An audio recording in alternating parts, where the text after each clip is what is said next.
We're here today at NEF, meeting with Tony Greenham.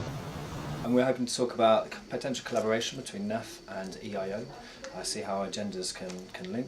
Maybe just getting some of his views on how this fits in with some of the steady state economics that they're putting forward, and we'll see what happens really, and take it from there. I suppose really what we're trying to do is ultimately harness the power of that system, financial system, and then use it to actually create an incentive mechanism to change the behaviour of corporates. So I suppose really it kind of comes in two distinct parts, one being the carbon rankings. But I quite like the way you sort of put that, which is rather than perhaps naming and shaming, shining or sort of creating a race to the top, which I suppose is really what that's all about. And there, ultimately what we're trying to do is encourage, first and foremost, disclosure. Then once you're disclosing, that's brilliant, but is it verified? And then ultimately looking at carbon emissions or greenhouse gas emissions intensity. But then really the real crux of the actual concept is to then use that ranking to form the basis of a series of tradable indices, or indexes. So the idea there being that what we're doing is trying to offer the investment community a tool to apply this pressure, which is hopefully palatable to them because it's mainstream enough to be very similar to what they're doing already with, for example, traditional stock market indexes like the FTSE 100 or the S&P 500.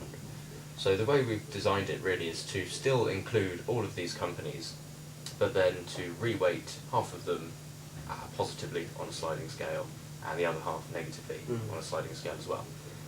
The logic being that if we can get enough investors to follow them, and hopefully we can because of the way they've been designed to have the same risk reward, then we can actually start to change the supply and demand for those companies' shares and ultimately influence their share price.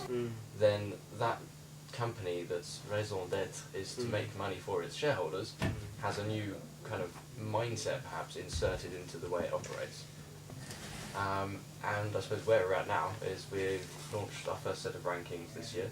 We're about to launch another set in February, and then the next step will be launching the indexes about a month later, and getting the investment community to hopefully at least take a look at them and sort of say, well, you know, if what I've just explained to you does make sense, then surely this is something that perhaps we should consider. Well, I think it's it's a very sound approach because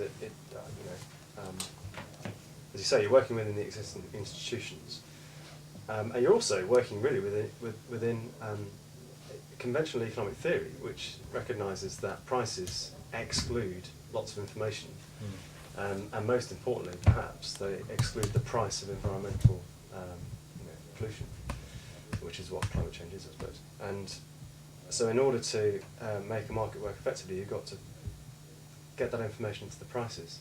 So you can do, so that's the carbon tax theory, isn't it? So you could say, well, hit those companies by getting the price of carbon right in their operations.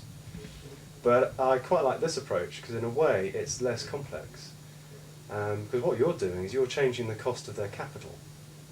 You're pushing up the cost of capital for the carbon intensive or relatively, or carbon inefficient, let's say, companies, and lowering the cost of capital for the carbon efficient companies. And I think that's actually a simpler and potentially very powerful mechanism. Well, the other side to that, I suppose, is that what we're really trying to do is just to create a kind of dynamic pressure across the board and throughout the entire economy, so that each company, whatever its operations, is experiencing a constant pressure to ultimately be reducing its emissions. Yes. So that does also simplify somewhat. I suppose that's possibly an interesting thing just to touch on to perhaps get your views. One of the potential criticisms, if you like, of especially the rankings, when taken just as the rankings, is that we are not actually looking specifically at different sectors. We're putting everybody together. Yeah. I think really my answer to that criticism is, that's a fair point, but the way this is set out is it's something that's actually doable. Because the problem with trying to assign carbon to ultimately to the sort of decision maker whose fault it is the carbon's being consumed. It's just that you get overwhelmed by complexity. I mean, I think it works precisely because it's a ranking mechanism and it's relative and it's dynamic. So if you can't work out whether Marks and Spencer's carbon intensity is good or not compared to BP's, because actually that's apples and oranges and it's not a sensible comparison, you at least can compare Marks and Spencer's to Next and see who's doing better and ask the question why. Maybe there are good reasons to do with their operations, but at least it starts. And then the second thing, of course, you can do is see whether they're improving over time. So as long as you're creating the downward pressure on emissions in their businesses, then it's doing its job, as far as I'm concerned. And these sort of finer questions of, well, is it fair to compare that with that at this point in time is much less relevant to, well, maybe it isn't, but at least we can now know who's improving and you know, who relative to their close competitors is better. I'm quite interested as to whether you've modelled historic indices using the historic data to see how the indices that you're constructing would have performed over the last 5 years. We did. Yeah. I'm afraid it only went back as far as 3 years. Well, that's But basically, extremely close correlation. I mean, Right. there's pretty much two lines neck and neck. What we also looked at was a kind of, so not actually, as well as the specific past performance data, just to create a model to actually sort of say, well, what would happen in some sort of worst case scenarios.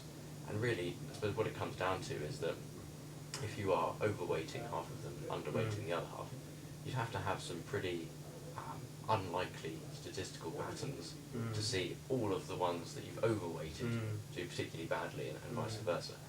Just to maybe put a question back to you on that note, I mean, how attractive do you think that proposition would be if we're saying to people, okay, so at the moment you're investing in your standard FTSE 100, you can do exactly the same thing, get the same returns, same risk, and tackle climate change. Depends what the motivation is. Some people will say, oh, I quite like the idea of not losing out financially, or even running the risk of losing out financially, but still feeling I've got a green investment. And what's interesting about this concept is that what you're saying to people is, don't screen companies, remain invested in them all, which gives you some leverage over them. But at the same time, you can send a signal to them. Well, I mean, that's precisely Yeah. it. And also, I suppose, the idea that hopefully the company itself, this is, again, it kind of comes back to this idea of scale. If you can get, say, 10% of the index market following these indexes, then that means that that company knows that it's going up the rankings by, 100 places, is going to boost that weighting. Even if we've only got 0.01% of that market, that's creating a pressure that wasn't there before, and to some extent is sending out a message, especially coupled with the rankings and the dynamic nature of them. Sort of, what would be your reaction to that in terms of thinking about scale? I mean, the sort of thing that that I used to do as a corporate broker is phone the finance director and say he'll want to know why the share price has gone down 2% today, and I'd say, well, unfortunately, so and so at Aviva, they just changed the fund manager of that fund, and he doesn't like retail, so he's moving his weighting from retail into something else, and that's why his share price has gone down, because he's actually sold 500,000 of his shares today, and it actually it swings around those almost individual transactions. I come back to what I was saying before.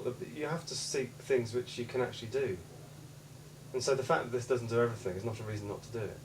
So we'd love to have a mechanism where you could not just have a measure of environmental performance in carbon emissions. You could have a measure in, social justice and a measure in well-being, but you can't. Or not at this stage. Not at this stage. I mean, So the that's metrics, not.